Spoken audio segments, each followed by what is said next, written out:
एक बार की बात है। एक बार एक अध्यापक एक संपन्न परिवार के शिष्य के साथ कहीं जा रहे थे। तो उस शिष्य को कुछ मजाक सूझी, क्योंकि उसको रास्ते में किसी गरीब मजदूर के जूते दिखाई दे। उसने अध्यापक से कहा, गुरुजी, अगर हम इन जूतों को छुपा दें तो कितना मजा आएगा।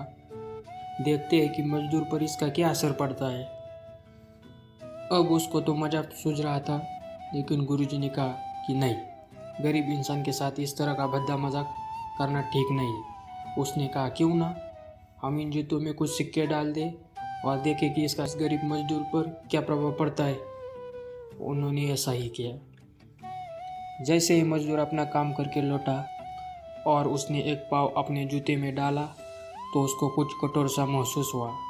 उसने अंदर हाथ डाला तो उसको कुछ सिक्के दिखाई दिए। वो थोड़ा आश्चर्य में पड़ गया। आसपास किसी को देखा तो कोई भी दिखाई नहीं दिया।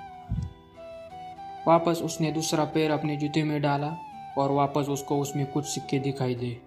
अब दोनों जूतों में सिक्कों को उसने अपने हाथों में रखा और प्रभु की तरफ इशारा किया, हे प्रभु, पता नहीं किस भले मानुष ने ये सिक्के मेरे जूतों में छुपाए हैं, लेकिन जिसने भी छुपाए है उसको मेरी दुआ है, ताकि इन पैसों से मैं अपने बच्चों और पत्नी के लिए कुछ खाना और दवाई ला सकूँगा।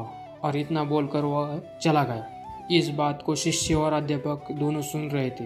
अब अध्यापक ने शिष्य से पूछा, अब तुम मुझे बताओ कि तुम्हें कैसा महसूस हुआ, तुम्हारी पहली वाली मजाक या मेरा यह तरीका। तो उसने कहा कि गुरुजी, मैं आपसे क्षमा चाहता हूँ।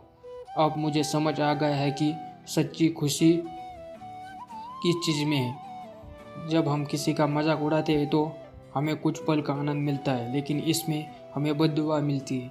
लेकिन अगर हम किसी की मुश्किल परिस्थिति में मदद करते हैं और जिसकी भी हम मदद करते हैं उसको भी नहीं पता कि हमने उसकी मदद की है, लेकिन अंदर ही अंदर हमें पता है कि हमने उस इंसान की मदद की है।